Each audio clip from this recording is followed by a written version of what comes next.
Assalamualaikum warahmatullahi wabarakatuh. Selamat pagi semuanya. Waalaikumsalam warahmatullahi wabarakatuh. Pagi, Bu. Ya, suara saya kedengaran jelas nggak? Ya, terdengar, Bu. Kemarin sampai yang ke-9 ya? Iya, Bu. Iya, Bu. Oke, sekarang silakan dilanjutkan berikutnya. Oh, baik, Bu. Izin saya screen. Oke.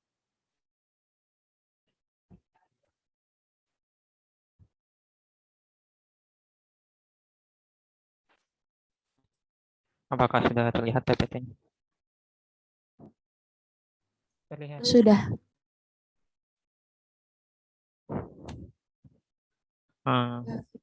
Baik, silakan dimulai, moderator. Ya, baik. Assalamualaikum warahmatullahi wabarakatuh. Selamat pagi Bu Umiatin dan selamat pagi teman-teman semua. Sebelumnya perkenalkan saya Syifa Ardelia Zahra dari kelompok 11 yang akan memoderatori presentasi dari kelompok 10 yang berjudul Implementasi Magnetic Resonance Spektroskopi Kepala pada Kasus Alzheimer. Kelompok ini terdiri dari Faisal Kamindra, Farhan Muhammad Rizky, dan Muhammad Raihan Izzat Yusuf. Nah, untuk pendahuluannya saya serahkan kepada Raihan. Oke, jadi untuk bagian pertama kita akan mulai dari pendahuluan. Ya, bisa di next. Untuk pendahuluan pertama itu adalah latar belakang. Latar belakangnya spektroskopi resonansi magnetik nuklir atau NMR adalah teknik yang kuat yang mampu memberikan informasi baik tentang struktural material maupun tentang dinamika proses yang terjadi di dalam material tersebut. Spektroskopi NMR adalah instrumen yang mengenali molekul dan mampu menentukan fitur biofisik.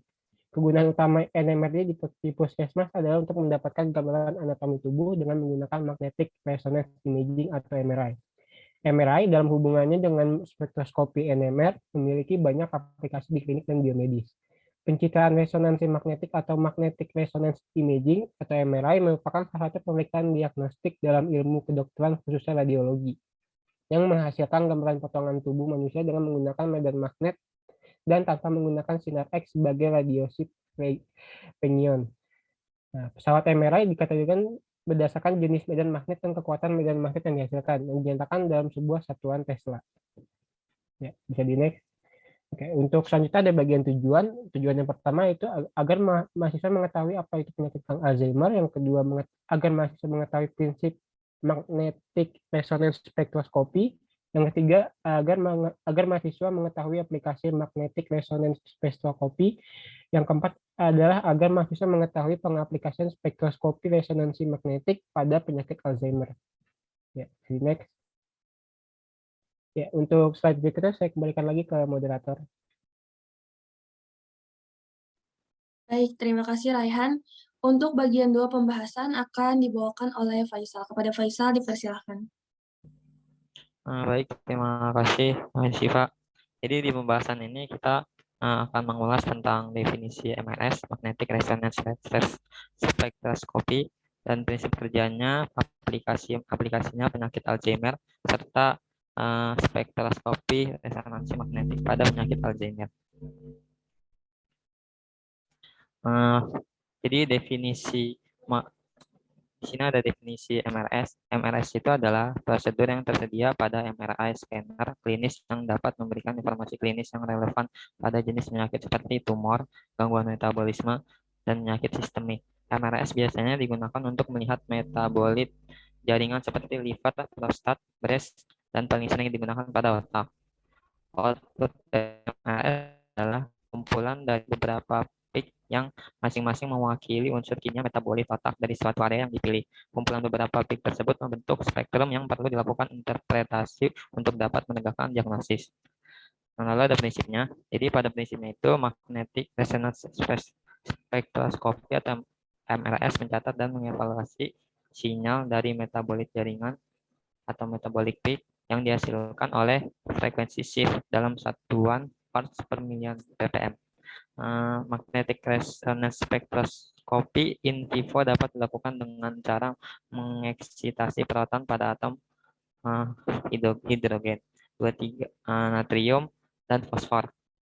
Nah, namun hanya proton pada atom hidrogen yang menghasilkan signal to noise ratio atau disingkat SNR yang lebih baik. Saat ini pemeriksaan MRS dapat dilakukan pada otak, payudara, dan prostat. Pemeriksaan MRS sangat dipengaruhi oleh pengaturan nilai time echo. Penggunaan TE pendek 35 ms akan menghasilkan spektrum metabolit yang lebih detail dan kompleks karena dapat menampilkan spektrum metabolit dengan waktu T2 panjang maupun pendek seperti myoinositol, glutamat, glutamin, dan lipid yang seharusnya sudah menghilang pada TE yang lebih lama. Di sini ada aplikasinya. Jadi aplikasi MRS ini meliputi evaluasi perubahan biokimia maupun gangguan metabolik pada area yang diperiksa. Salah satu aplikasi MRS sangat sering dilakukan sebagai pendukung hasil diagnosa MRI otak. Pada penerapannya, MRS sendiri digunakan untuk mendiagnosis beberapa penyakit seperti Alzheimer. Jumlah penelitian dalam 2 dekade terakhir telah menyelidiki peran MRS dalam gangguan neurodegeneratif. Metabolit otak dapat bertindak penanda pengganti untuk proses patologis yang berbeda seperti kerusakan saraf, proliferasi ginjal, hilangnya integritas membran, dan bahkan perubahan inflamasi. Nah, oleh karena itu, MRS berpotensi mendekati perubahan metabolik dini pada penyakit Alzheimer. Sementara struktur MRI tetap normal. MRI dipilih karena merupakan pemeriksaan non-invasif yang menghasilkan citra dengan detail anatomi yang jelas. Lalu di sini ada penyakit Alzheimer. Penyakit Alzheimer ini ditemukan pertama kali pada tahun 1907 oleh seorang ahli psikiater dan neuropatologi yang bernama Alois Alzheimer. Ia mengobservasi seorang wanita berumur 51 tahun yang mengalami gangguan intelektual dan memori serta mengetahui kembali ke tempat tinggalnya. Sedangkan wanita itu tidak mengalami gangguan anggota gerak, koordinasi, dan refleks. Alzheimer disease atau penyakit Alzheimer ini adalah jenis demensia yang ditandai dengan penurunan fungsi kognitif progresif mencakup semua fungsi intelektual dan berpotensi mengakibatkan ketergantungan penuh untuk memenuhi kebutuhan dasar sehari-hari.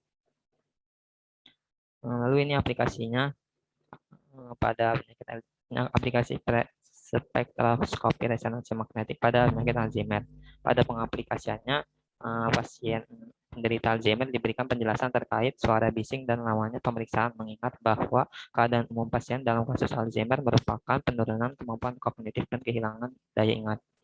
Dalam pemeriksaannya, penggunaan magnetic resonance spektroskopi kepala pada kasus Alzheimer pasien diposisikan supine di atas meja pemeriksaan dengan posisi head first atau mengarah gantry.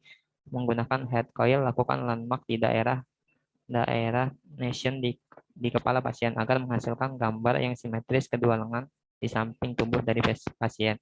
Telinga ditutup dengan air plug untuk mengurangi suara bising.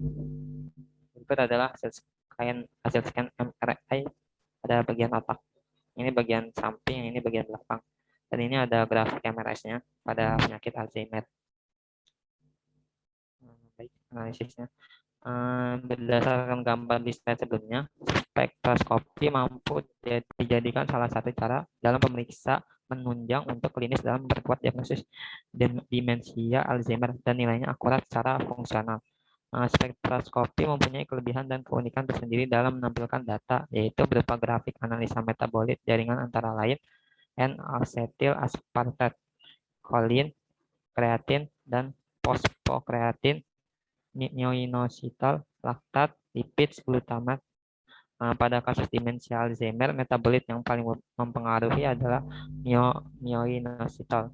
Myoinositol adalah fungsi ginjal dan berperan penting sebagai agen regulator dari volume sel yang merupakan salah satu metabolit yang terdapat pada daerah sistem limbik atau cingulate gyrus posterior dalam otak, sehingga jika terjadi peninggian myoinositol akan mengakibatkan timbulnya perubahan penurunan generatif. Baik, untuk kesimpulannya saya kembalikan lagi kepada moderator. Baik, terima kasih Faisal. Untuk bagian ketiga yaitu penutup, saya serahkan kepada Farhan. Kepada Farhan, waktu dan tempat dipersilahkan. Baik. Baik. Apakah suara saya terdengar? Dengar. Oke, oke. Untuk kesimpulan, di sini ada 3 kesimpulan yang dapat yang kami dapat. Ya, yang pertama yaitu 1, MRS adalah prosedur yang tersedia pada MRI scanner klinis yang dapat memberikan informasi klinis yang relevan pada jenis penyakit seperti tumor, gangguan metabolisme, dan penyakit sistemik. Yang kedua yaitu pada prinsipnya Magnetic Resonance Spectroscopy atau MRS mencatat dan mengevaluasi sinyal dari metabolit jaringan, metabolit peak, yang dihasilkan oleh frekuensi shift dalam satuan parts per million, ppm. Saat ini pemeriksaan MRS dapat dilakukan pada otak, payudara, dan prostat. Yang ketiga yaitu aplikasi MRS ini meliputi evaluasi perubahan biokimia maupun gangguan metabolik pada area yang diperiksa. Salah satu aplikasi MRS yang sangat sering dilakukan sebagai pendukung hasil diagnosa MRI otak.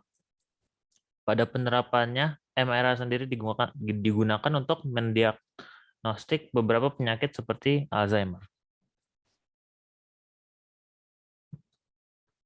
Yang ternyata ada 6. Ini baik ada kesimpulan lanjutannya, yaitu yang keempat ada Alzheimer disease (AD) adalah jenis demensia yang ditandai dengan penurunan fungsi kognitif progresif, mencakup semua fungsi intelektual dan berpotensi mengakibatkan ketergantungan penuh untuk memenuhi kebutuhan dasar sehari-hari. Yang kelima yaitu pada pengaplikasiannya, pasien penderita Alzheimer diberikan penjelasan terkait suara bising dan lamanya pemeriksaan, mengingat bahwa keadaan umum pasien dalam kasus Alzheimer merupakan penurunan kemampuan kognitif dan kehilangan daya ingat. Yang keenam, spektroskopi mampu dijadikan salah satu cara dalam pemeriksa menunjang untuk klinis dalam memperkuat diagnosis demensia Alzheimer dan nilainya akurat secara fungsional. Berikut daftar pustaka yang kami gunakan pada tugas akhir kali ini. Boleh di next. Oke, baik, saya kembalikan kepada MC. Baik, terima kasih Farhan.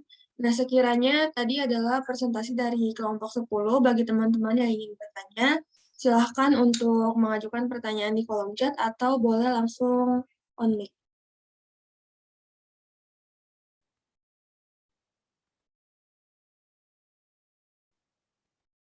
Baik, ini ada pertanyaan yang pertama dari Muhammad Rizky, dari kelompok 8. Pada PowerPoint dikatakan kalau Alzheimer merupakan jenis dari demensia. Kira-kira apa perbedaan Alzheimer dengan demensia? Nah, bagaimana untuk kelompok 10? Apakah ingin ditampung dulu pertanyaannya atau langsung dijawab? Langsung jawab aja, Siva. Baik, silakan. Izin jawab ya. Jadi sebenarnya Alzheimer sama demensia ini, jadi demensia itu sebenarnya kayak payungnya dari Alzheimer. Jadi Alzheimer itu termasuk dari jenis dari demensia itu sendiri. Nah, demensia itu kan sebenarnya sebuah istilah ya yang digunakan untuk menggambarkan berbagai gejala-gejala yang mempengaruhi performa sehari-hari, kemampuan komunikasi dan otak. Nah, sementara si Alzheimer ini adalah sebuah penyakit pada otak yang secara perlahan dan bertahap merusak fungsi inteligensia dan memori. Nah, makanya disebut Alzheimer itu bagian dari jenis dari demensia itu sendiri. Apakah terjawab, Rizky?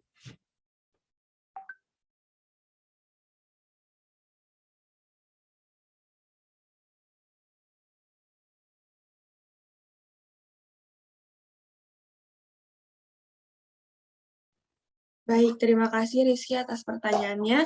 Selanjutnya ada pertanyaan kedua dari Immanuela Senja dari kelompok 11.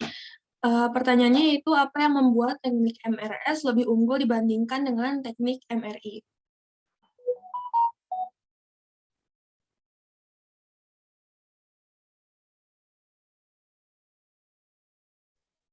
Ya, baik, izin menjawab. Jadi MRS ini atau Magnetic Resonance Spectroscopy ini dia memiliki tingkat akurasi diagnosa yang tinggi untuk mendeteksi kelainan daerah otak ya seperti demensia, Alzheimer, tumor, epilepsi, infeksi dan inflamasi. Jadi cara dia mendeteksi itu ya dengan mengevaluasi pola spektrum dan komposisi dari dan rasio dari metabolit. Lalu teknik magnetic resonance spectroscopy ini bekerja secara efektif dan efisien dalam menunjang bukan dari hanya segi citra anatomi saja, tetapi informasi molecular imaging yang membantu menegakkan diagnosa penyakit pada otak. Jadi dalam kata lainnya sebenarnya kalau MRI ini hanya imaging saja, jadi MRI ini yang kita gunakan untuk nge-scan bagian otaknya aja. Cuman untuk MRIS ini kita kayak mengambil beberapa bagian yang ingin kita lihat gitu loh. Jadi untuk MRIS ini kita lebih dalam lagi melihat dalam MRI scan-nya gitu.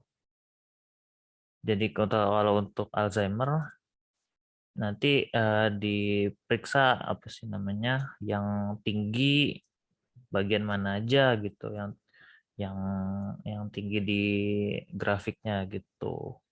Kalau MRI aja nanti kurang kelihatan, makanya MRS lebih unggul. Gitu. Apakah menjawab pertanyaannya? Nah, di situ. Nah, di grafik MR ini nanti bisa dianalisis lagi gitu. Apakah menjawab pertanyaan? Yala. Baik, terima kasih atas pertanyaannya. Baik, terima kasih Ella atas pertanyaannya. Nah, kira-kira dari teman-teman ada yang ingin bertanya lagi nggak?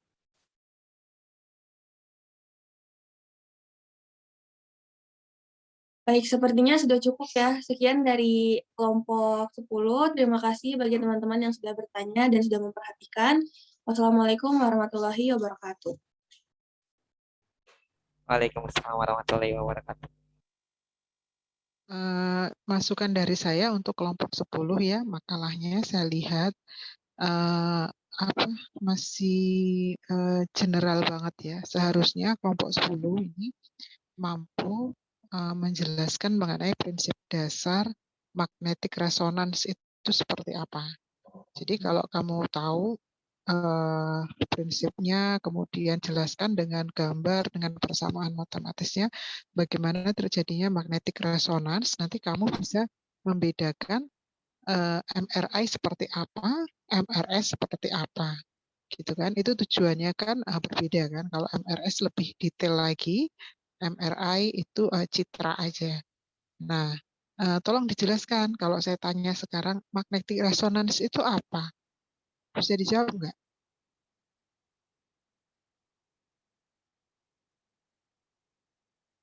Ya kan, nggak bisa dijawab karena memang nggak dijelaskan di makalahnya. Jadi prinsip nuklir magnetic resonance itu harus kamu jelaskan dulu, gitu ya. Nanti dicari, dilengkapin makalahnya. Itu aja dari saya. Silahkan dilanjutkan ke kelompok 11. Baik Bu, terima kasih Bu. Terima kasih Bu Yatin. Selanjutnya kelompok 11. Saya akan memandu presentasi kelompok 11 yang berjudul Metode Segmentasi Citra pada MRI atau Magnetic Resonance Imaging tumor otak. Selanjutnya kepada kelompok 11 saya persilahkan. Baik, terima kasih Anggi telah memoderatori presentasi kami.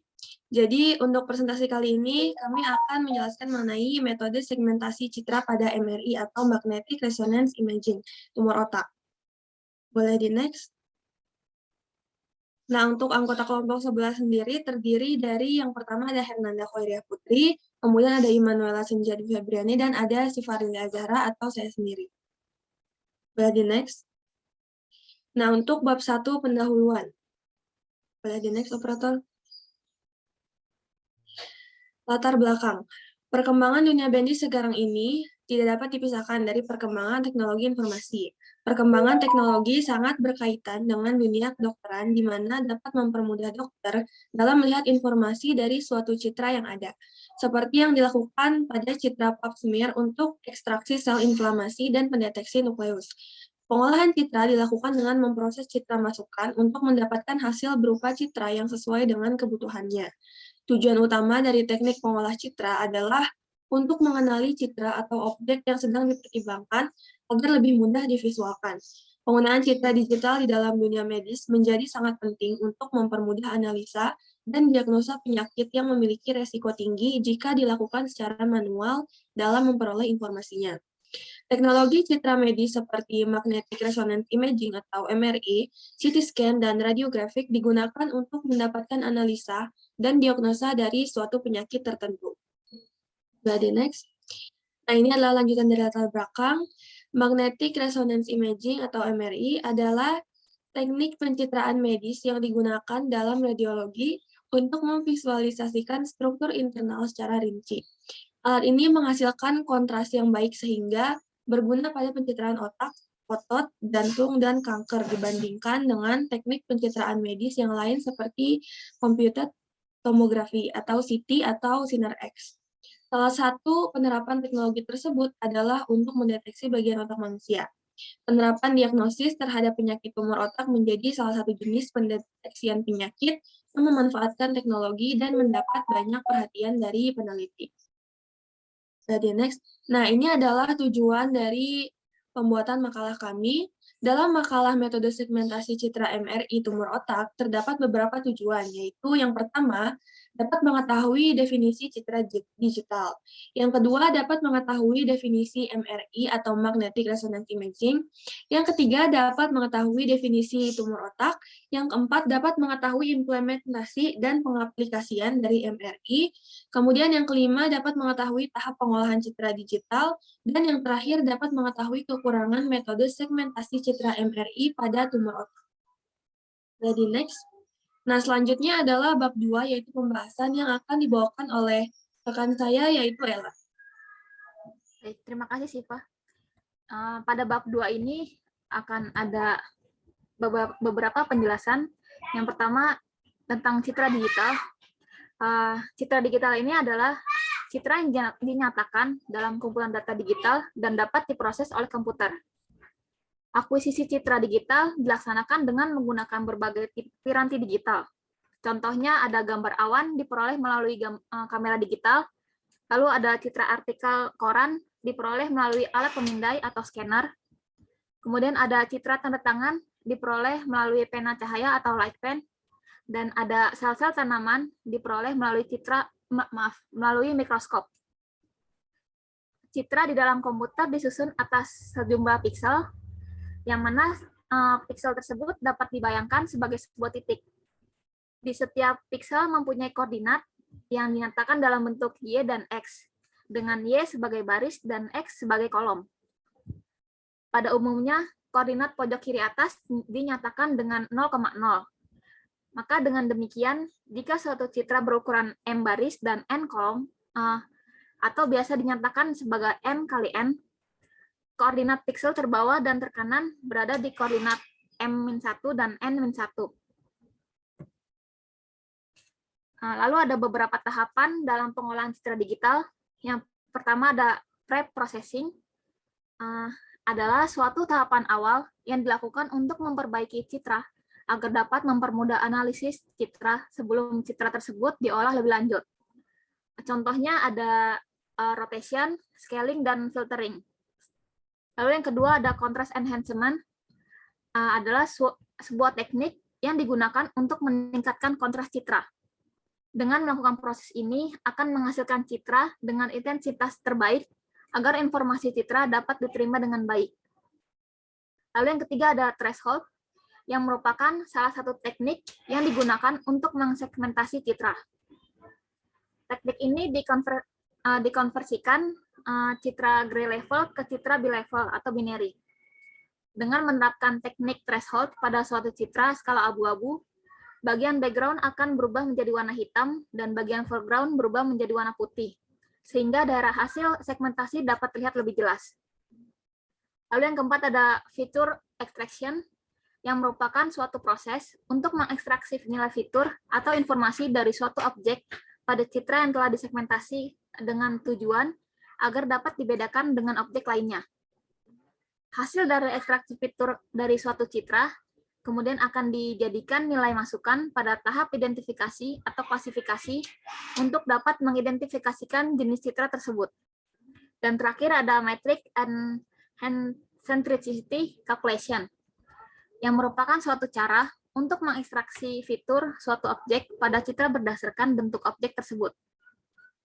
Parameter yang digunakan yaitu ada nilai metrik dan eccentricity, yang mana metrik sendiri merupakan nilai perbandingan antara luas dan keliling objek.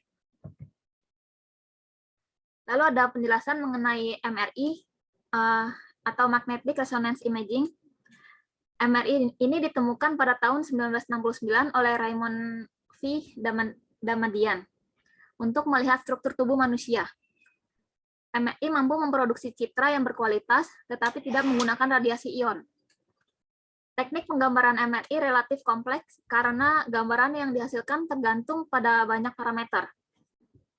Alat tersebut memiliki kemampuan membuat gambaran potongan koronal, sagital, aksial, dan oblik tanpa banyak memanipulasi tubuh pasien. Bila pemilihan parameternya tepat, kualitas gambaran detail tubuh manusia akan tampak jelas, sehingga anatomi dan patologi jaringan tubuh dapat dievaluasi secara teliti.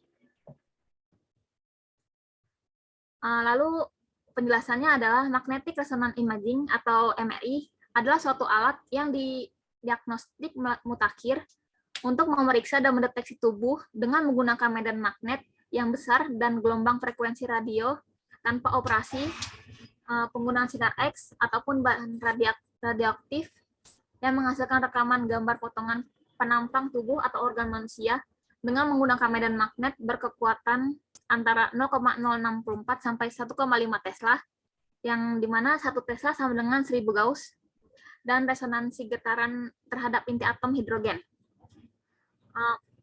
MRI ini merupakan metode rutin yang dipakai dengan diagnosis medis karena hasilnya sangat akurat. Untuk bagian-bagian dari MRI sendiri dapat dilihat pada gambar, maksudnya pada layar. Lalu ada keunggulan dari MRI, yang diantaranya mampu mendapatkan citra beresolusi tinggi dan aman diterapkan pada organ otak karena tidak mengandung radiasi ion. Namun interpretasi atau pembacaan citra MRI membutuhkan waktu yang lama, sehingga segmentasi citra perlu dilakukan, dan segmentasi citra sendiri bertujuan untuk membagi daerah citra tumor dan daerah normal.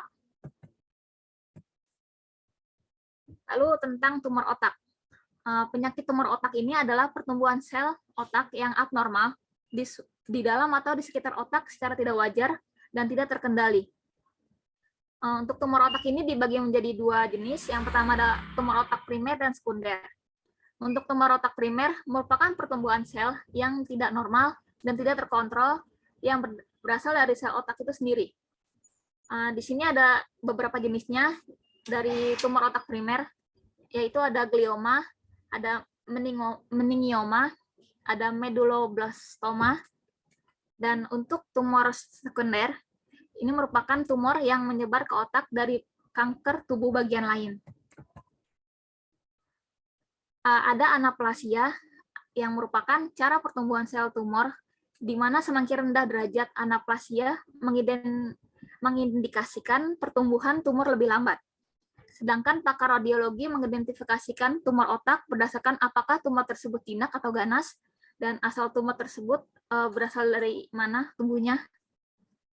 Lalu untuk tumor jinak berasal dari sel di dalam atau di sekitar otak, tidak mengandung sel kanker, berkembangnya lambat dan memiliki batas yang jelas serta tidak menyebar ke jaringan lain. Sedangkan untuk tumor ganas mengandung sel kanker dan seringnya tidak memiliki batas yang jelas. Lalu ada segmentasi citra MRI yang akan dijelaskan oleh Hernanda. Pada Hernanda dipersilakan. Oke, baik. Terima kasih, Ella. Berikutnya yaitu adalah segmentasi citra MRI. Segmentasi citra otomatis sangat diperlukan untuk mempermudah diagnosa dokter dalam mendeteksi keberadaan tumor. Pengolahan citra dalam bidang kedokteran digunakan untuk memperjelas citra medis atau perbaikan kualitas citra dengan tujuan analisis atau mendapatkan informasi. Segmentasi citra adalah membagi citra menjadi beberapa daerah region of interest yang homogen atas dasar kemiripan tertentu. Algoritma segmentasi citra terbagi menjadi dua jenis, yaitu diskontinitas dan similaritas. Diskontinuitas adalah pembagian citra berdasarkan perbedaan intensitas seperti titik, garis, dan tepi citra. Sedangkan similaritas adalah membagi citra berdasarkan kesamaan ciri yang dimiliki seperti thresholding dan region growing.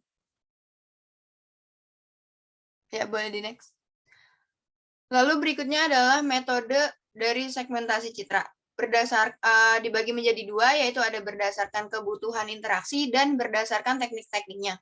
Yang berdasarkan kebutuhan 3 jenis, manual, ada semi otomatis, lalu ada semi otomatis sepenuhnya. Untuk yang manual, segmentasi ini dilakukan oleh pakar radiologi. Lalu seiring dengan perkembangannya zaman, muncullah metode segmentasi semi otomatis, di mana terdapat interaksi antara pengguna dengan software komputer. Lalu metode otomatis adalah metode yang dapat memberikan citra hasil segmentasi tanpa membutuhkan interaksi dari manusia. Lalu berdasarkan teknik-tekniknya yaitu ada konvensional, formable. Metode konvensional merupakan segmentasi citra menggunakan teknik-teknik pemrosesan citra standar seperti metode thresholding dan metode region. Lalu metode klasifikasi adalah di bagian dari mesin yang bertujuan merancang sistem agar dapat bertindak berdasarkan data empiris. Lalu metode teknik model deformable adalah metode untuk data citra MRI di bidang 3 dimensi. Oke, boleh di next. Ya. Lalu ada pun kekurangan menggunakan metode segmentasi citra pada tumor otak. Walaupun MRI merupakan peralatan diagnosa paling sesuai dan paling akurat untuk tumor otak, namun terdapat beberapa kekurangan, yaitu yang pertama, derau citra MRI yang muncul secara random. Kedua, pasien harus diam dan tidak terdapat implan atau benda logam di dalam tubuhnya untuk mendapatkan citra yang berkualitas tinggi. Hal ini akan sulit bagi pasien yang cemas atau menderita sakit parah. Yang ketiga, MRI sulit mendeteksi edema, yaitu jaringan tumor yang berada di sel tumor aktif dan tumpang tindih dengan jaringan normal. Segmentasi MRI umumnya diselesaikan oleh pakar radiologi. Proses ini sangat bergantung pada kemampuan pakar, membutuhkan waktu lama, dan dapat bersifat subjektif. Telah diketahui bahwa saat ini jumlah citra medis yang dihasilkan cukup banyak, dan jaringan yang didiagnosa bermacam-macam bentuk serta intensitas sehingga akan membuat jaringan tumor menjadi mirip seperti jaringan normal. Lalu berikutnya adalah bab 3, yaitu kesimpulan dari makalah kami. Boleh di next? Ya. Di sini kesimpulan kami yang pertama adalah citra digital adalah citra yang dinyatakan dalam kumpulan data digital dan dapat diproses oleh komputer. Lalu yang kedua, penyakit tumor otak adalah pertumbuhan sel otak yang abnormal di dalam atau di otak secara wajar dan terkendali. Yang ketiga, tahapan dalam pengolahan citra digital yaitu pre-processing, contrast enhancement, threshold, feature extraction, metric and eccentricity calculation. Yang keempat, kekurangan menggunakan metode segmentasi citra MRI pada tumor otak, yaitu adalah derau citra MRI muncul secara random, pasien harus diam dan tidak terdapat implan atau benda logam di dalam tubuhnya untuk mendapatkan citra yang berkualitas, dan MRI sulit mendeteksi edema. Next. Lalu kesimpulan yang kelima adalah MRI adalah suatu alat diagnostik mutakhir untuk memeriksa dan mendeteksi tubuh dengan menggunakan medan magnet yang besar dan gelombang frekuensi radio, tanpa operasi menggunakan sinar X ataupun bahan radioaktif, yang menghasilkan rekaman gambar potongan penampang tubuh atau organ manusia dengan menggunakan medan magnet kekuatan antara 0,064 sampai 1,5 Tesla, yang dimana 1 Tesla adalah sebanding dengan 1000 Gauss, dan resonansi getaran terhadap inti atom hidrogen. Lalu kesimpulan yang terakhir adalah tahapan dalam pengolahan citra digital, enhancement, threshold, feature extraction, dan metric and eccentricity calculation. Baik, terima kasih atas perhatiannya. Saya kembalikan lagi kepada moderator. Baik, terima kasih kepada kelompok 11 yang telah menyampaikan materi presentasinya kepada pada teman-teman. Apakah ada yang ingin bertanya? Kalau ada yang ingin bertanya, silakan on mic atau di kolom chat.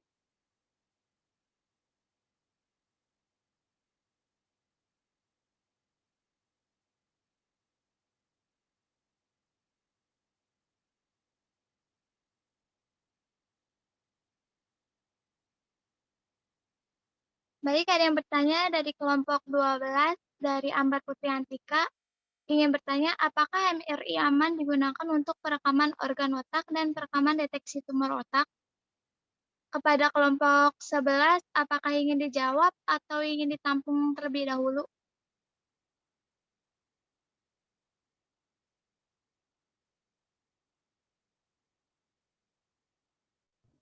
Dijawab saja. Baik, silakan dijawab. Izin menjawab. Batas tumor yang jelas membantu dalam proses perawatan medis, yaitu meningkatkan peluang keamanan dalam proses operasi tanpa merusak bagian otak yang sehat.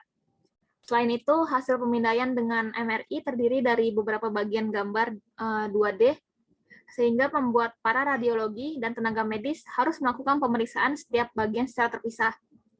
Hal ini bersifat subjektif dan dinilai kurang efektif, serta rentan terhadap kesalahan. Dengan kendala tersebut, dibutuhkan teknik analisis otomatis ataupun semi-otomatis untuk efisiensi dalam diagnosis tumor melalui citra MRI. Mungkin kelompok saya ada yang ingin menambahkan?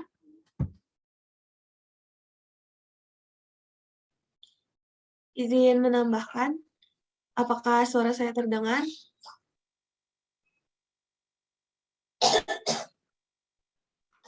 Berdasarkan apa yang sudah dijelaskan tadi, maka diperlukan suatu cara untuk melakukan segmentasi pada citra MRI tumor otak yang dapat membagi antara area tumor otak dengan area otak yang sehat, serta memberikan batasan yang jelas. Selanjutnya, perlu dibentuk suatu model yang mampu memberikan visualisasi yang lebih baik dengan melakukan konstruksi pada citra 2 dimensi menjadi model 3 dimensi. Hasil keluaran MRI merupakan citra yang berupa gambar 2 dimensi dengan citra terdiri dari elemen kecil, yaitu piksel. Piksel sendiri memiliki nilai intensitasnya masing-masing yang mempresentasikan warna dari citra yang terbentuk. Kemudian citra hasil MRI berupa citra grayscale yang merupakan citra keabu-abuan. Itu saja tambahan dari saya. Apakah menjawab? Ambar, apakah sudah terjawab?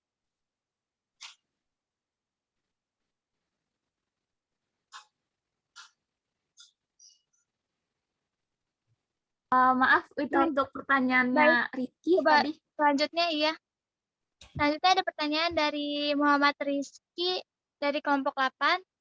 Salah satu kendala dalam dunia medis adalah memperoleh gambaran jelas mengenai bentuk tumor, lokasi serta batas jelas dari tumor tersebut. Apakah dengan menggunakan citra MRI akan mempermudah pekerjaan dokter?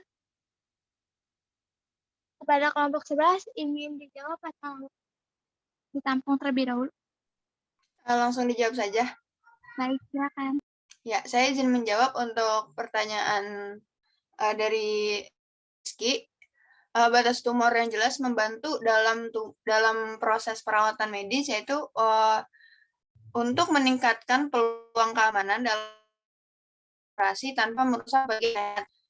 Selain itu, hasil pemindaian ini terdiri dari beberapa bagian gambar, yaitu sehingga membuat para radiologi dan tenaga medis harus melakukan pemeriksaan setiap bagian secara terpisah. Hal ini bersifat subjektif dan dinilai kurang efektif serta rentan terhadap kesalahan. Dengan kendala tersebut dibutuhkan teknik analisis otomatis ataupun semi-otomatis untuk efisiensi dalam diagnosis tumor melalui citra MRI. Ya, berikut jawaban saya dari Saudara Rizky. Terima kasih. Baik, terima kasih. Apakah Muhammad Rizky terjawab pertanyaannya?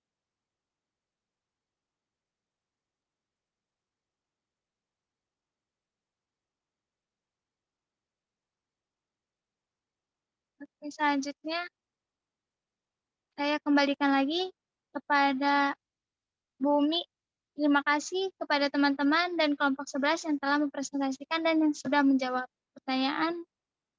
Selanjutnya saya kembalikan kepada Bu Umi.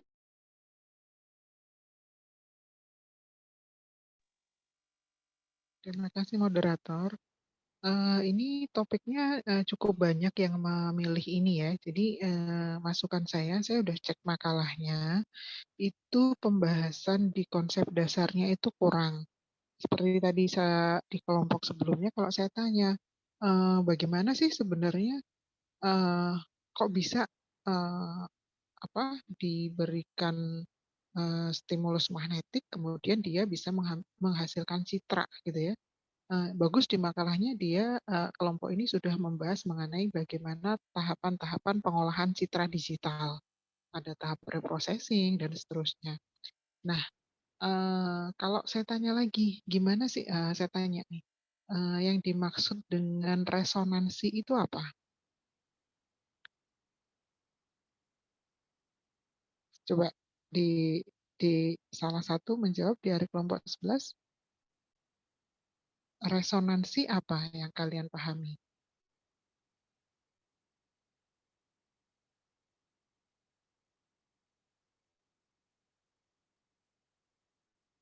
Nah, lupa apa? Ya, silakan. Izin menjawab, Bu.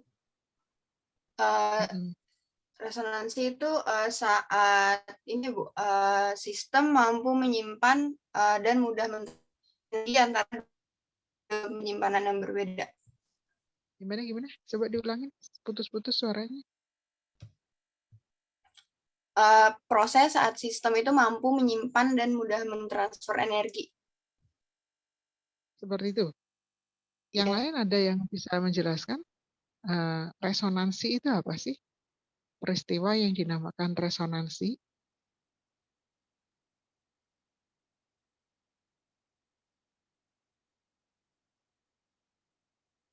Kan dari SMA kan pernah belajar tuh resonansi itu apa. Nah, sekarang kalau saya tanya, kalau resonansi itu kalian sudah paham, resonansi itu apa? Kemudian saya tanya, resonansi magnetik apa? Ya kan? Resonansi magnetik apa? Kemudian saya tanya lagi, nuklir magnetic resonance apa? Nah, ada 3 dari yang pertama tadi resonansi, kemudian magnetic resonance, kemudian nuklir magnetic resonance. Nah, prinsip dasar nuklir magnetic resonance itu harus kalian pelajari dulu. Kalau itu kalian sudah paham, sudah kalian jelaskan, jadi kalian bisa tuh, oh kok bisa menghasilkan citra dari MRI. Kemudian dari MRS bisa lebih detail lagi sampai struktur molekulnya diperoleh gitu. Gitu ya. Jadi tugas kalian sebenarnya adalah mengulas topik di situ, bukan di implementasinya. Implementasinya ya bukan bidang kalian sebenarnya, tapi sekedar nggak perlu sampai detail teknisnya, nggak perlu. Gitu ya. Itu aja untuk kelompok 11. Silakan diperbaiki makalahnya. Dilanjutkan lagi ke kelompok 12, silakan.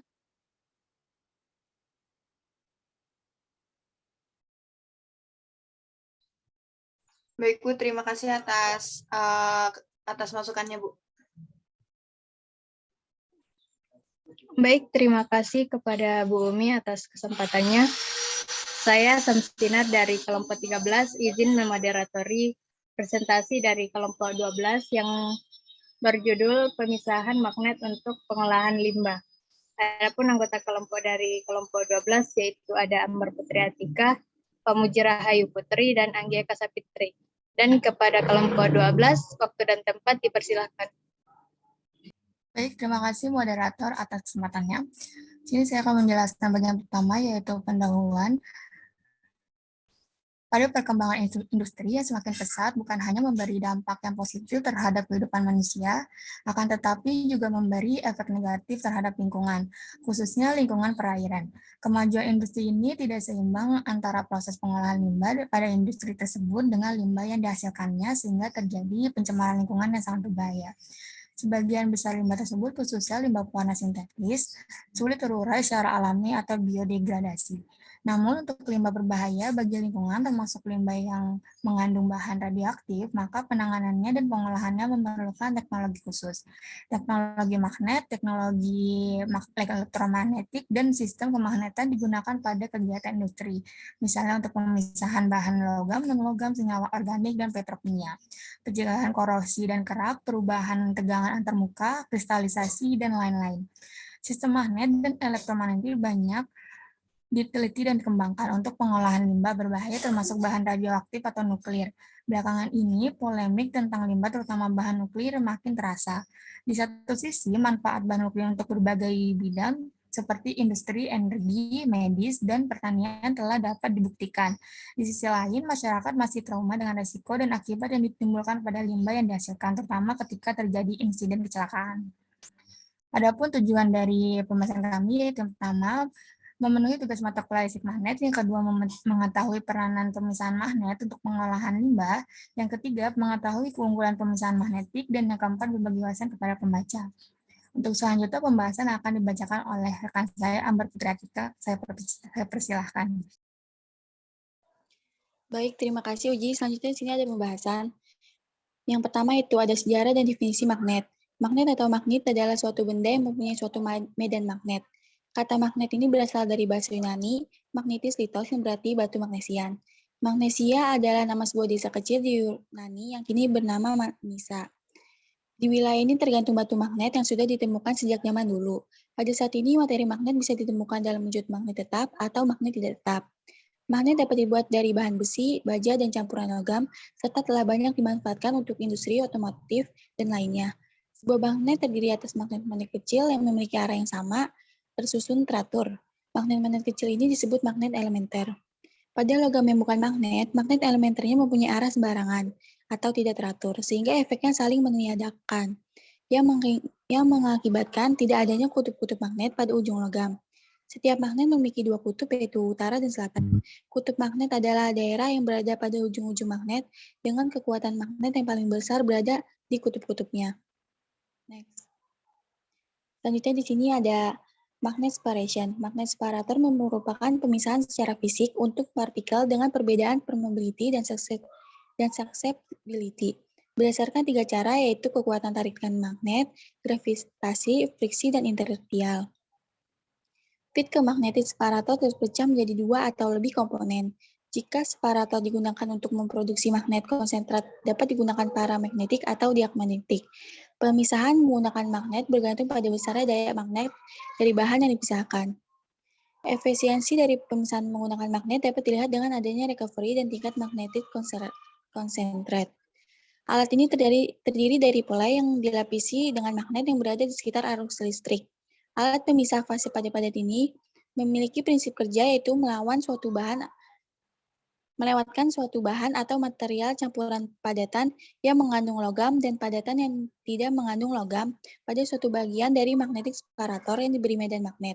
Maka padatan yang mengandung logam akan menempel atau tertarik pada medan magnet sehingga yang tidak mengandung magnet akan jatuh secara gravitasi. Dengan demikian terjadi perubahan secara fisik. Next. Selanjutnya yaitu peranan magnetic separation untuk limbah. Peranan magnet dan kemagnetan dalam pengolahan limbah meliputi beberapa objek kegiatan antara lain pemurnian air, pengolahan air limbah, pengolahan limbah padat, dan pengolahan gas buang. Adapun berbagai jenis kontaminan yang diolah meliputi bahan inorganik serta bahan organik, termasuk minyak dan bahan berbahaya. Sesuai dengan perubahan kondisi limbah yang diolah, maka dampak yang ditimbulkan terjadi pada proses pembentukan kerak, kristalisasi, pengendapan, korosi, emulsi, dan dari sisi biologi dapat mengintensifkan disinfektan, menghambat pertumbuhan alga, serta mematikan bakteri dan virus. Teknik separasi kontaminan, terutama yang berbahaya pada lingkungan, dilakukan dengan berbagai cara seperti pengendapan, penyaringan, penguapan, ekstraksi, serta perubahan dalam bentuk lebih bernilai dengan reaksi insinerasi, termasuk pemisahan dengan penggunaan bahan magnet, elektromagnet, dan sistem kemagnetannya. Limbah radioaktif memerlukan penanganan khusus dalam pengolahannya, dan nampaknya magnet serta elektromagnet memberi kontribusi dalam pengolahan limbah radioaktif ini. Bahan magnet selain dapat digunakan untuk memisahkan bahan anorganik, ternyata dapat pula memisahkan bahan organik. Next. Selanjutnya ada kesimpulan yang akan dilanjutkan oleh Anggi. Kepada Anggi, dipersilakan. Selanjutnya ada kesimpulan. Kesimpulan yang pertama yaitu peranan magnet dalam kemagnetan dalam pengolahan limbah meliputi beberapa objek kegiatan antara lain pemurnian air, pengolahan air limbah, pengolahan limbah padat, dan pengolahan gas buang. Yang kedua ada magnetic separator adalah alat untuk memisahkan material padat berdasarkan sifat kemagnetan suatu bahan. Yang ketiga, telah diinvestigasikan beberapa pendekatan untuk preparasi ekstratan magnetik termasuk karboaktif atau magnet atau komposit nikel ferit dan besi dilapisi polimer serta serbuk ferrioksida. Yang keempat, teknik separasi ini bersifat kontaminan terutama yang berbahaya pada lingkungan dilakukan dengan berbagai cara seperti pengendapan, penyaringan, penguapan ekstraksi, serta pengubahan dalam bentuk lebih bernilai dengan reaksi inersiasi, termasuk pemisahan dengan penggunaan bahan magnet, elektromagnetik, dan sistem kemagnetannya. Yang terakhir, untuk separasi bahan petrokimia dari air, membutuhkan perkembangan ekstratan magnetik yang dapat menyerap dan memagnetisasi komponen organik. Nah, bisa di next. Selanjutnya ada daftar pustaka. Berikut beberapa daftar pustaka yang kami gunakan untuk mengerjakan makalah kami. Terima kasih. Selanjutnya saya kembalikan lagi kepada moderator.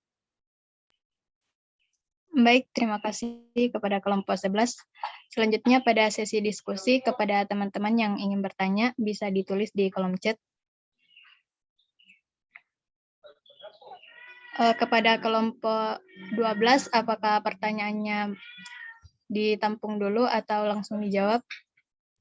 Boleh langsung dijawab, moderator. Oke, baik. Di sini ada pertanyaan dari Delila Septiani Dwi Putri dari kelompok 2, izin bertanya. Selain aplikasi penerapan yang telah dijelaskan, apakah pemisahan magnet ini memiliki penerapan lain baik dalam bidang lingkungan maupun bidang lainnya? Jika iya, mungkin bisa dijelaskan. Kepada kelompok 11, dipersilakan untuk menjawab. Baik, terima kasih atas kesempatannya moderator dan terima kasih untuk Delila dari kelompok 2 yang sudah bertanya. Saya izin menjawab, yaitu jadi yang telah kelompok kami jelaskan bahwa pemisahan magnet itu adalah salah satu teknik pemisahan fisik yang paling umum dan penting. Nah, pemisahan magnetik itu kan pemisahan komponen campuran dengan menggunakan magnet untuk menarik material magnetis atau partikel yang rentan secara magnetis dipisahkan dari partikel non-magnet. Nah, untuk itu contoh aplikasi lainnya dari pemisahan magnet itu yang pertama tuh terdapat kayak menghapus mineral bantalan besi dari pasir silika yang digunakan dalam produksi kaca. Nah, dalam contoh tersebut tuh kita ketahui bahwa pasir kuarsa itu kan merupakan bahan galian yang terdiri dari atas kristal-kristal silika yang mengandung senyawa pengotor yang terbawa selama proses pengendapan. Nah, kandungan silika dalam pasir pantai itu sangat banyak dimanfaatkan di bidang nanoteknologi, misalnya kayak industri gelas kaca, semen, bahan baku ferrosilikon, industri peminyakan, dan pertambangan. Nah, mineral pembentuk pasir silika itu secara dominan tersusun dari kristal-kristal silika kan. Nah, pada proses pengolahan Pasir silikanya itu tergantung pada kegunaan serta persyaratan yang dibutuhkan baik sebagai bahan baku maupun untuk langsung digunakan. Untuk memperoleh spesifikasi yang dibutuhkan, dilakukan upaya pencucian untuk menghilangkan senyawa pengotornya. Nah, salah satu proses pengolahan yang dilakukan itu untuk memisahkan pasir silika dengan pengotornya itu bisa dengan metode konsentrasi gravitasi, sama seperti yang kayak tadi ada beberapa teknik pemisahan magnet kan, itu ada salah satunya disebutkan yang tadi kelompok kami jelaskan itu tentang gravitasi gitu. Nah, metode konsentrasi gravitasi ini itu yaitu proses konsentrasi yang memanfaatkan perbedaan densitas mineral dalam suatu media fluida agar diperoleh kadar mineral yang berharga dan tinggi. Nah, dapat juga memanfaatkan perbedaan kecepatan pengendapan mineral-mineral. Nah, proses konsentrasi ini juga dapat dilakukan dengan cara pemilahan sortir secara manual, yaitu dengan memilah mineral berharga langsung dengan tangan berdasarkan kilap, warna, dan sebagainya. Nah, pada proses pengolahan pasir silika ini memiliki beberapa variabel yang dapat mempengaruhi nilai dari recovery pasir silika maupun mempengaruhi kadar dari mineral silikanya. Variabel-variabel yang mempengaruhi proses pemisahan pasir silika ini diantaranya kayak debit air, kecepatan feeding, luas penampang, ukuran, dan bentuk butir. Nah, hal ini menunjukkan proses yang dilakukan itu diikuti dengan separasi magnetik yang berulang-ulang sampai berhasil meningkatkan presentasi silikanya dan menurunkan senyawa pengotornya. Nah, pada saat melakukan proses pengolahannya, sebaiknya memasukkan sampel pasir silika itu dengan konstan agar mineral pengotornya itu tidak ikut terbawa sebagai konsentrat yang dapat menyebabkan kadarnya menjadi rendah. Gitu, Delila, apakah jawabannya terjawab dengan baik atau tidak?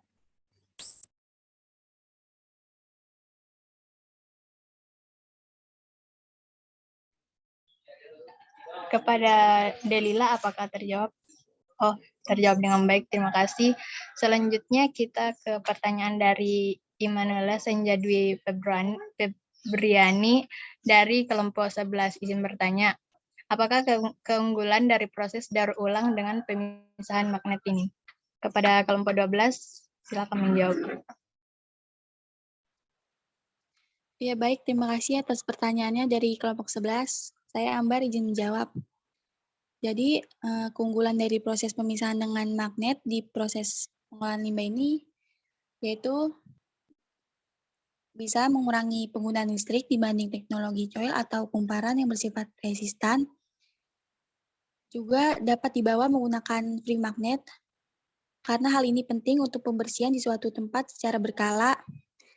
Lalu ada kebutuhan lahan lebih kecil dan lebih murah dibanding teknologi konvensional. Lalu keunggulannya yaitu ada lagi ramah lingkungan, karena proses dengan bahan magnet menghasilkan bahan tak berbahaya pada limbah padat yang tidak dapat diekstraksi. Baik, apakah jawabannya terjawab, Immanuela?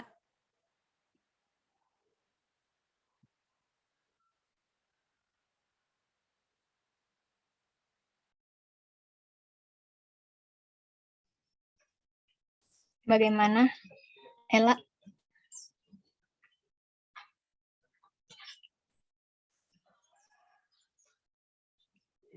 Baik, karena jawaban telah terjawab dengan baik, mungkin sesi diskusi cukupkan sampai di sini. Terima kasih kepada kelompok 12 yang telah mempresentasikan hasil diskusinya. Saya moderator. Selanjutnya saya kembalikan kepada Bu Uni.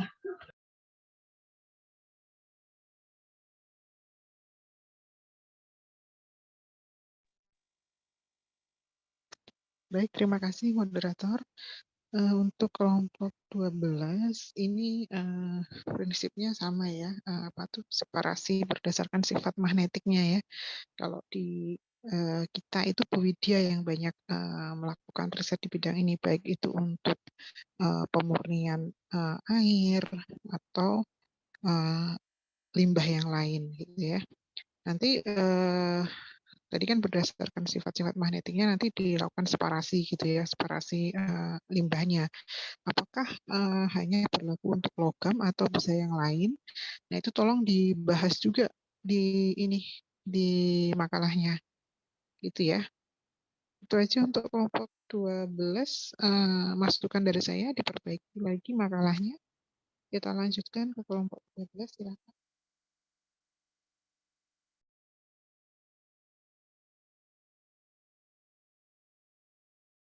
Oke, baik. Terima kasih kepada Ibu Miatin atas masukannya. Selanjutnya akan dilanjutkan pemaparan dari kelompok 13 dengan topik dielektroforesis. Kepada kelompok 13 dipersilahkan. Baik, terima kasih moderator. Kami dari kelompok 13 izin presentasikan hasil diskusi kami yang berjudul dielektroforesis. Adapun kalau anggota kelompok kami yaitu ada Nugraha Hersaputra, ada Maria Belendina Simatupang, dan saya sendiri Samsinar. Selanjutnya itu pendahuluan yang berisi latar belakang, yaitu berbagai teknik pemisahan dapat diterapkan untuk memisahkan campuran dan partikel. Seiring dengan kemajuan zaman yang semakin pesat di negara-negara berkembang, akan selalu diikuti pula dengan kemajuan ilmu pengetahuan yang semakin marak di bidang teknologi. Dielektroforesis didefinisikan sebagai gerak dari partikel yang dapat terpolarisasi dalam medan listrik tak seragam dan dikenalkan pertama kali oleh Paul pada tahun 1951. Walaupun fenomena yang sekarang kita sebut dielektroforesis telah dijelaskan sejak awal abad ke-20, saat ini dielektroforesis diterapkan potensinya dalam manipulasi mikropartikel, nanopartikel, dan sel. Dielektroforesis dapat digunakan untuk memanipulasi transfer ataupun pemisahan berbagai jenis partikel yang berbeda. Metode dielektroforesis ditemukan dan dipakai untuk menganalisa berbagai kegiatan penelitian di bidang kimia, biologi, maupun medis seperti di genetika, taksonomi, dan biosistematik. Di sini kami akan menjelaskan konsep dan salah satu aplikasi dielektroforesis pada bidang medis, tepatnya pada cabang ilmu onkologi. Adapun tujuan dari presentasi kami yaitu mengetahui konsep dielektroforesis, kemudian mengetahui cara kerja dielektroforesis, dan mengetahui penerapan atau aplikasi dari dielektroforesis. Selanjutnya pembahasan yang akan dilanjutkan oleh rekan saya, Maria. Kepadanya silakan. Baik, terima kasih kepada Samsinar. Bisa di next. Di sini saya akan menjelaskan tentang pembahasan dielektroforesis atau DEP. Pergerakan partikel dalam DEP didasarkan pada perbedaan polarisasi antara partikel dan medium sekitarnya. Jika partikel bergerak menuju tepi elektroda, daerah gradien medan listrik tinggi, maka responsnya disebut DEP positif atau PDEP. Sedangkan jika partikel menjauhi tepi elektroda, maka responsnya adalah disebut DEP negatif atau NDEP. Gaya DEP dimulai dengan menerapkan medan listrik yang tidak seragam yang memanipulasi gerakan partikel dengan menciptakan gradien polarisasi antara partikel dan medium pensuspensi. Teknik DEP memanfaatkan sifat mekanik dan listrik sel. Bisa di next. Biopartikel dielektrik berada dalam medan tak homogen. Medan listrik akan menyebabkan terjadinya polarisasi atau pemisahan muatan dalam partikel. Interaksi momen dipol listrik induksi dengan medan listrik menimbulkan sebuah gaya dielektroforesis. Perbedaan distribusi muatan listrik dalam biopartikel menyebabkan biopartikel bergerak ke arah yang memiliki intensitas medan listriknya yang lebih besar. Jika polaritas elektroda dibalik, muatan listrik dalam partikel meloncat ke sisi lain, tetapi arah gaya tidak berubah. Gaya dielektroforesis yang bekerja pada biopartikel dielektrik berbentuk bola dan homogen didefinisikan sebagai berikut. Dapat kita lihat rumus sebagai berikut. Partikel akan bergerak baik dalam arah gradien medan atau DEP positif, PDEP, atau dalam arah yang berlawanan DEP negatif, NDEP. FCM didefinisikan sebagai berikut. Baik, bisa di next. Selanjutnya, aplikasi dielektroforesis dalam bidang medis, khususnya pada bidang cabang ilmu onkologi, akan dijelaskan oleh Nugraha. Terima kasih. Di sini saya akan menjelaskan aplikasi dielektroforesis dalam bidang medis, khususnya pada cabang ilmu onkologi. Pertama, kita akan melihat apa itu onkologi itu. Onkologi adalah studi yang ditargetkan pada diagnosis kanker. Tujuan onkologi penelitiannya adalah untuk mendeteksi kanker sedini mungkin melalui screening atau identifikasi stadium kanker. Kanker ada pertumbuhan sel ganas abnormal yang metastasis dan menyebar ke jaringan terdekat atau bagian lain dari tubuh yang menyerang organ dan sistem organ. Selanjutnya ada aplikasi DET dalam onkologi. DET dapat membedakan keadaan sel yang sehat dan patologis dengan memanfaatkan DLF sel. DET telah digunakan dalam beberapa penyelidikan onkologi. Sel yang berbeda memiliki ukuran luas permukaan dan morfologi yang berbeda. Parameter utama untuk mengatur pemisahan sel DET dikaitkan dengan perbedaan unit dari sifat listrik sel. Setiap sel pada keadaan patologis tertentu memiliki frekuensi perserangan tertentu yang dapat digunakan untuk karakterisasi sel yang terinfeksi. Dalam konteks kanker, kegunaannya terletak pada kemampuan untuk mendeteksi CTC dalam aliran darah. Lalu dia menjadi salah satu pemisah yang paling menjanjikan teknik untuk sistem skala mikro dan nano berkat biaya operasional rendah. Sampel yang cepat pemrosesannya dan kemungkinan untuk dengan mudah diintegrasikan ke dalam perangkat mikrofluida. Dengan efisiensi tinggi, sensitivitas dan selektivitas yang menjadi ciri DET membuatnya sangat menarik untuk mengkaji perilaku sel terutama pada tingkat sel tunggal. Selanjutnya ada integrasi DET ke perangkat mikrofluida. Mikrofluida pada dasarnya ada ilmu memanipulasi fluida dalam skala yang sangat kecil seperti mikro dan nanometer yang memanipulasi komposisi cairan untuk mengontrol proses biologis sehingga ada banyak pendekatan dan metode diambil dengan mikrofluida untuk mengoperasikan pemilihan sel tertentu. Pada dasarnya, yang terjadi adalah gaya DET disebabkan karena medan listrik yang tidak seragam sehingga faktor Clausius-Murphy yang tadi dijelaskan dalam gaya bergantung pada permisivitas partikel dan media sehingga berarti bahwa partikel dengan ukuran berbeda juga akan mengalami gaya DET yang berbeda pula. Nah, untuk deteksi kanker menggunakan dielektroforesis ini termasuk dalam kajian biofisika. Jadi melihat respon sel ketika diberi stimulus fisik. Contohnya di sini ada stimulus arus listrik, sehingga dapat memisahkan apa menyortir sel. Jadi karena sel darah merah dan sel kanker yang bersirkulasi itu memiliki diameter dan ukuran yang berbeda, maka akan memiliki efek gaya DET yang berbeda pula, sehingga mereka itu berjalan di lintasan yang berbeda. Maka pada perangkat mikrofluida ini akan menyebabkan mereka berdua ini berada di outlet yang berbeda. Di sini ada contohnya, sini sel darah merah dan sini sel kanker. Sini ada perangkat elektronnya pada mikrochannel. Saya kembalikan kepada Sabrina untuk penutup. Baik, terima kasih. Selanjutnya pada penutup ada kesimpulan, yaitu yang pertama, gaya DET dimulai dengan menerapkan medan listrik yang tidak seragam yang memanipulasi gerakan partikel dengan menciptakan gradien polarisasi antara partikel dan medium dan suspensi. Teknik DET memanfaatkan sifat mekanik dan listrik sel. Kemudian yang kedua, dielektroforesis didefinisikan sebagai gerak dari partikel yang dapat terpolarisasi dalam medan listrik tak seragam. Kemudian yang ketiga, DET teknik dapat membedakan keadaan sel yang sehat dan patologis dengan memanfaatkan sifat dielektrik sel.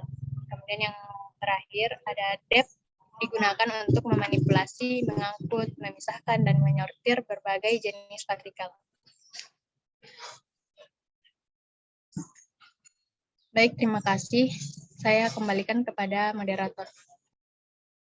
Oke, baik. Terima kasih kepada kelompok 13 atas pemaparannya.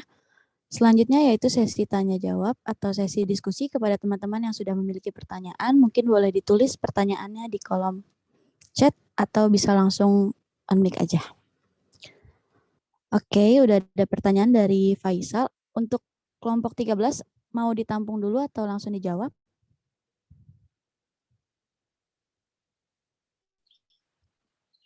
Langsung dijawab saja, moderator. Oke, ada pertanyaan dari Faisal Kamindra dari kelompok 10. Izin bertanya, apa kelemahan dari deteksi kanker menggunakan di elektroforesis ini? Oke, mungkin bisa langsung dijawab. Baik, terima kasih. Untuk kelemahan menggunakan dielektroforesis ini, memiliki komplektivitas yang lebih tinggi, khususnya ini bermain di bidang manipulasi mikropartikel, nanopartikel, dan sel. Maka dari itu akan ada beberapa parameter yang harus kita diketahui seperti permitivitas partikel atau medium dari bahan dielektrik yang akan dianalisis. Sehingga nantinya akan ada banyak parameter yang harus dianalisis secara simultan. Mungkin cukup sekian. Bagaimana untuk Faisal, apakah sudah terjawab? Oke, sudah terjawab. Selanjutnya ada pertanyaan dari Michael dari kelompok 9. Izin bertanya, apa keunggulan deteksi kanker menggunakan dielektroforesis dibandingkan dengan deteksi kanker menggunakan metode lain seperti MRI atau yang lainnya? Mungkin bisa langsung dijawab. Baik, izin jawab untuk pertanyaan Michael. Untuk mendeteksi dan mendiagnosis kanker khususnya pada tahap awal, bisa dilakukan biopsi tes darah, MRI atau CLX. Dengan metode yang tadi disebutkan itu memiliki beberapa kelemahan seperti membutuhkan waktu yang lama untuk mendapatkan hasil laporan dan biayanya juga cukup mahal. Nah, dengan menggunakan dielektroforesis ini bisa memangkas biaya operasional serta mendapatkan sampel yang cepat dan pemrosesan. Itu saja. Apakah sudah terjawab? Bagaimana Michael, apakah sudah terjawab?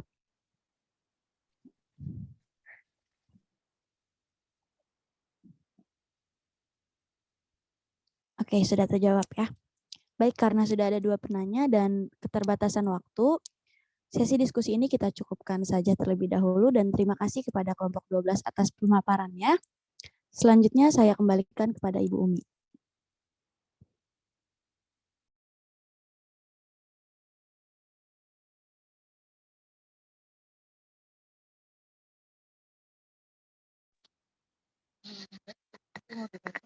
Untuk kelompok 13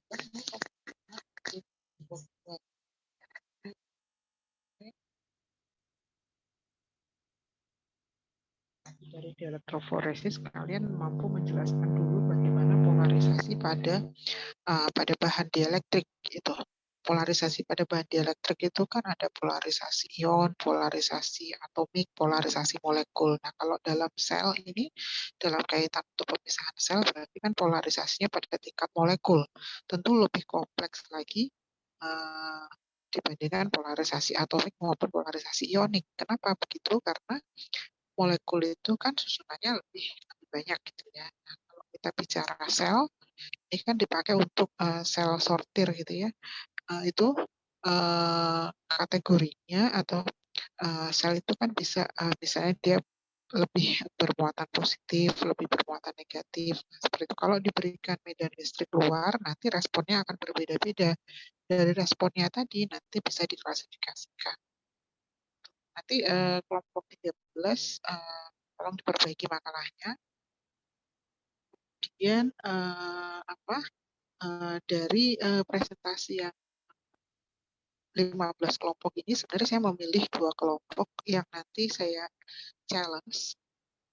Tidak saya paksa sih, saya challenge kalau misalnya mau buat jadi sebuah review paper untuk disubmit ke SNF, nah itu saya yang bayar, gitu. Saya yang bayar biaya registrasinya. Kemarin yang saya pilih itu kelompok 1 dan kelompok 2. Jadi kelompok 1 dan kelompok 2. Nah, kelompok 2 itu kan topiknya sama ini dengan kelompok 13. Kalau misalnya kelompok 13 ada yang join atau mau bergabung, ya silakan dikerjakan bareng. Kalau enggak juga nggak apa-apa. Saya hanya challenge aja siapa yang mau gitu ya, menerima. Nanti akan saya bimbing untuk bagaimana membuat sebuah review paper. Gitu ya. Jadi kalau kita bicara paper, itu ada original paper, ada review paper. Original paper itu yang ada introduction-nya, kemudian ada metodenya, ada result-nya, kemudian ada analisisnya. Kalau yang review itu ya kayak makalah kalian ini, tapi ada tekniknya sendiri gitu ya. Silahkan nanti diskusi aja kalau dari kelompok 13 ini bergabung ya berarti yang dibahas harus lebih lebih banyak lagi gitu. Itu aja, silakan dilanjutkan berikutnya ke kelompok 14.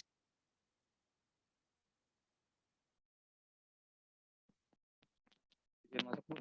Untuk kelompok 14 tidak ada yang hadir, Bu, anggotanya.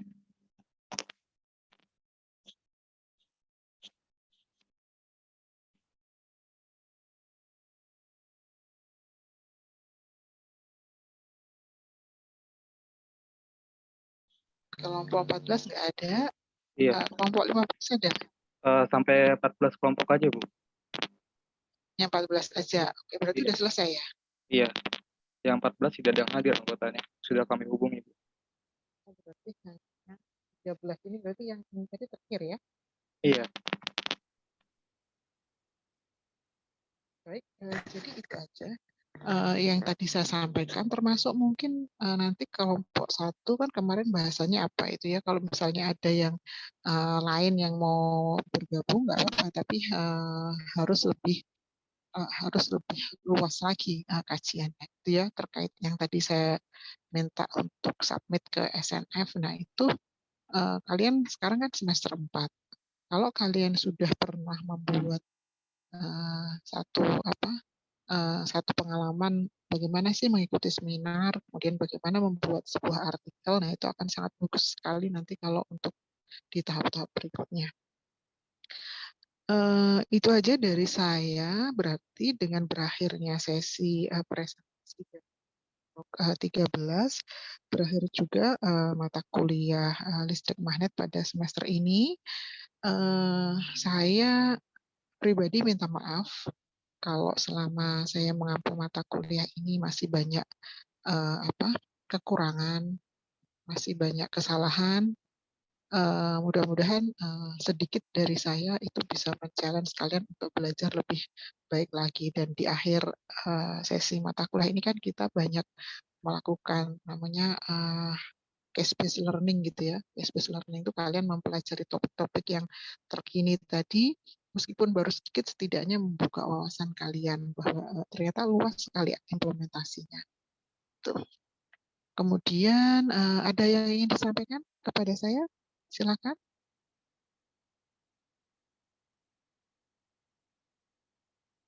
Ada? Tidak? Tidak ada? Kalau tidak ada, sekali lagi terima kasih semua atas perhatiannya satu semester ini. Oh ya, saya juga mohon doanya ya, ini anak saya lagi di opname DBD, jadi saya sambil nungguin yang sakit di rumah sakit. Kemarin ternyata pas bawa ke dokter DBD, jadi harus opname. Ini lagi di rumah sakit nih posisinya. Ya.